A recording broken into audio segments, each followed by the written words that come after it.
എൻ്റെ വീട്ടിൽ ഞാൻ ഉണ്ടാക്കുന്ന ഇഡ്ഡലിക്കും ദോശയ്ക്കും ഒരു വിലയില്ലാത്ത ടൈമിലാണ് ഈ രാമേശ്വരം കഫേ ഇൻസ്റ്റാഗ്രാമിലും യൂട്യൂബിലും ഒക്കെ ഒന്ന് വൈറലായി തുടങ്ങിയത്. ആ ഒരു ഹൈപ്പിൽ നമ്മൾ ബാംഗ്ലൂർ എത്തിയ സമയത്ത് നമുക്കൊന്ന് വിസിറ്റ് ചെയ്യാമെന്ന് വിചാരിച്ചിട്ട് അങ്ങനെ പോയിട്ടുണ്ടായിരുന്നു. അവിടെ എത്തിയപ്പോഴല്ലേ മനസ്സിലായത് ഇത്രയും ഗീയും വാരിയിട്ട് കഴിഞ്ഞാൽ നമ്മളെ ദോശ ക്രിസ്പി അല്ല, അതുക്കും മേലെ ആവുന്നു, പിന്നെ അതിലും ടേസ്റ്റ് വരുന്നു ഒക്കെ മനസ്സിലാക്കിയത്. പക്ഷേ അത്രയും ഗീ ആഡ് ചെയ്ത് കഴിഞ്ഞാൽ നമ്മളെ ഹെൽത്ത് എന്താവുന്നും കൂടെ ജസ്റ്റ് ഒന്ന് ആലോചിച്ച് നോക്കണം. രാവിലെ ആ ഫുഡ് കഴിച്ചിട്ട് ഉച്ചവരെ ആർക്കും ഫുഡേ വേണ്ടായിരുന്നു. എൻ്റെ ആ വ്ളോഗ് യൂട്യൂബ് ചാനലുണ്ട്, ജസ്റ്റ് ഒന്ന് ചെക്ക് ചെയ്യുക കേട്ടോ. അപ്പം രാവിലെ ഫുഡ് കഴിച്ച് ഉച്ചവരെ ആർക്കും അനങ്ങാൻ പോലും പറ്റുന്നില്ല. പുറത്ത് ഭയങ്കര ടയർഡ്നെസ് ഫീൽ ചെയ്തു. അത്രയും ഓവറായിട്ടായിരുന്നു അവരെ ഗീ ആഡ് ചെയ്തിട്ടുണ്ടായിരുന്നു. ബട്ട് അതിൻ്റെ ആവശ്യമൊന്നും ഉണ്ടായിരുന്നില്ല. ആൻഡ് അതുമാത്രമല്ല, ഒരു ടോയ്ലറ്റ് ഫെസിലിറ്റി ഇല്ല, ഓവർ പ്രൈസ്ഡ് ആയിരുന്നു. അത്രയും അങ്ങനത്തെ ഒരു ഹൈപ്പിലായിരുന്നു രാമേശ്വരം കഫേ റൺ ചെയ്യുന്നത്. അത് കഴിഞ്ഞ് വീട്ടിലെത്തിയപ്പോഴത്തേക്കും എൻ്റെ വീട്ടിലേക്ക് ഭയങ്കര ഡിമാൻഡായി. ബിക്കോസ് ഒട്ടും തന്നെ ഓയിൽ ആഡ് ചെയ്യാണ്ടും പൊടിയും ഗീയൊക്കെ ഇടാണ്ട് നമ്മളൊരു മിനിമത്തിലാണ് ഗീയൊക്കെ ആഡ് ചെയ്യത്തുള്ളൂ.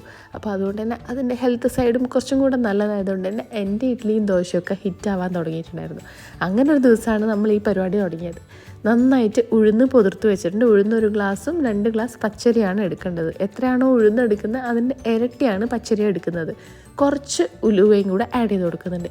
എന്നിട്ട് നന്നായിട്ട് അരച്ച് ചോറും കൂട്ടിയിട്ടാണ് അരക്കുന്നത്. ഓരോരോ പിടി മിക്സിയിൽ ഓരോ പിടി ചോറ് ആഡ് ചെയ്ത് കൊടുക്കുക. എന്നിട്ട് നല്ല രീതിക്ക് അരച്ചെടുക്കുക. ഏകദേശം ഒരു 12 മണിക്കൂറെങ്കിലും പൊതിർത്ത് വെച്ചാൽ നല്ലോണം പെട്ടെന്ന് അരഞ്ഞ് കിട്ടും, വെള്ളം ഒത്തിരി ചേർക്കാതെ തന്നെ. അത് കഴിഞ്ഞിട്ട് ഒരു 12 മണിക്കൂർ ഇതേപോലെ മിക്സ് ചെയ്ത് നമുക്ക് അടച്ച് വെക്കാം. 12 മണിക്കൂറിന് ശേഷം നമ്മൾ അടച്ച് വെച്ചിട്ടുള്ള ബാറ്റർ നന്നായിട്ട് ഫെർമെൻ്റ് ആയിട്ട് വന്നിട്ടുണ്ടാകും. അതൊക്കെ ഒന്ന് തുറന്ന് അതിൽ കുറച്ച് ഉപ്പൊക്കെ ആഡ് ചെയ്ത് നമുക്ക് നന്നായിട്ട് അരച്ചെടുക്കാം. രാത്രി തന്നെ അരക്കുന്ന ടൈമിൽ ഉപ്പ് ആഡ് ചെയ്ത് കഴിഞ്ഞാൽ നന്നായിട്ട് ഫെർമെൻ്റായി എല്ലാം കൂടെ പതച്ച് മറയത്തേ ഉള്ളൂ. അപ്പോൾ അതുകൊണ്ട് രാവിലെ ഉപ്പ് ആഡ് ചെയ്യുന്നതായിരിക്കും കുറച്ചും കൂടെ സേഫ് ആയിട്ടുണ്ടാവുക. നന്നായിട്ട് മിക്സ് ചെയ്ത് കൊടുക്കുക. അത് കഴിഞ്ഞിട്ട് നമുക്ക് നമ്മുടെ ഇഡ്ഡലി തട്ടിലോട്ട് ആഡ് ചെയ്ത് കൊടുക്കാം. ഇച്ചിരി ഓയിൽ തടവുന്നുണ്ടെങ്കിൽ തടവാം, അല്ലെങ്കിൽ നമുക്ക് ഡയറക്റ്റ് ഒഴിച്ചു കൊടുത്താലും കുഴപ്പമൊന്നുമില്ല. അങ്ങനെ നമ്മൾ ഇഡ്ഡലിയൊക്കെ തട്ടിലേക്ക് ഒഴിച്ചു കൊടുത്തിട്ടുണ്ട്. ഇനി നമുക്ക് ആവി കയറ്റാനായിട്ട് വെക്കാം.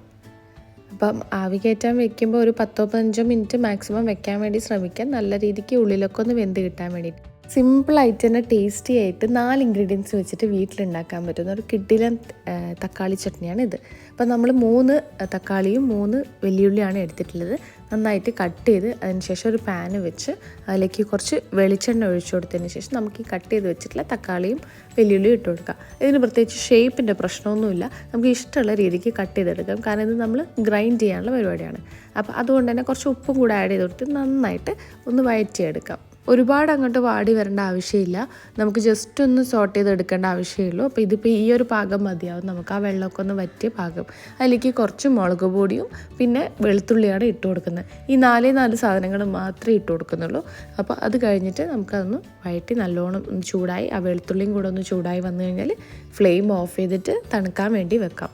മിക്സ് ചൂടാറിയതിന് ശേഷം മിക്സിയിൽ നന്നായിട്ട് അരച്ച് മാറ്റി വെക്കുക. അതിനുശേഷം ഒരു പാൻ എടുത്തിട്ട് നമുക്ക് അതിനകത്തേക്ക് വെളിച്ചെണ്ണയും കടുകും പിന്നെ വറ്റൽമുളകും കറിവേപ്പിലയും കൂടെ ഒന്ന് ഇട്ട് കൊടുക്കാം.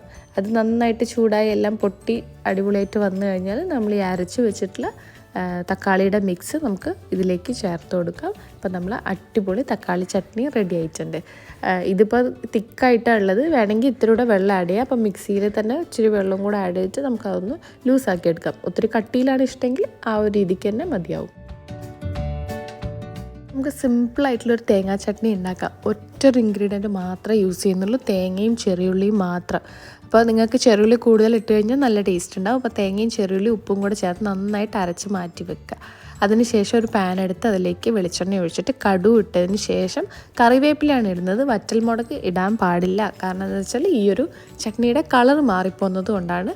പിന്നെ സ്പൈസിൻ്റെ ആവശ്യമില്ല. ഇത് കുട്ടികൾക്കൊക്കെ കൊടുക്കാൻ പറ്റിയ വളരെ സിമ്പിളായിട്ടുള്ള ഒരു ചട്നിയാണ്, നല്ല ടേസ്റ്റുമാണ് കഴിക്കാൻ വേണ്ടിയിട്ട്.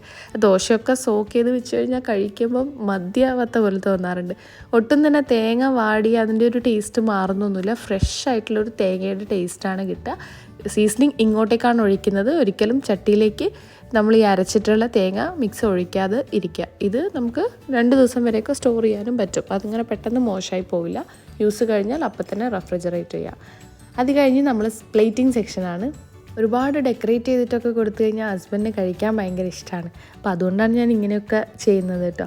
ഒരു പ്ലേറ്റിലേക്ക് കുറച്ച് ഇഡ്ഡലി ഇട്ട് കൊടുത്തിട്ടുണ്ട്, നമ്മൾ തക്കാളി ചട്നി ഇട്ട് കൊടുത്തിട്ടുണ്ട്, നമ്മളുടെ വെള്ള ചട്നി ഇട്ട് കൊടുത്തിട്ടുണ്ട്, പാൽ ചട്നിന്നോ ചെറുള്ളി ചട്നിന്നോ ഒക്കെ പറയാൻ പറ്റും. നല്ല അടിപൊളി ചട്നിയാണ്. എൻ്റെ പേഴ്സണൽ ഫേവറേറ്റ് ആണ് ഈ ഒരു ചട്നി. നിങ്ങൾ എന്തായാലും ട്രൈ ചെയ്ത് നോക്കിയിട്ട് അഭിപ്രായം പറയണം കേട്ടോ. അപ്പം അത് ഇട്ട് കൊടുത്തിട്ടുണ്ട്. പിന്നെ നമ്മളുടെ ചട്നി പൗഡറാണ് ഇട്ട് കൊടുക്കുന്നത്. ചട്നി പൊടി ഇട്ട് കൊടുക്കുക, അതിൻ്റെ മേലെ ഗീ ഇട്ട് കൊടുക്കുക. നിങ്ങൾക്ക് ആവശ്യത്തിന് ഇട്ട് കൊടുക്കുക കേട്ടോ.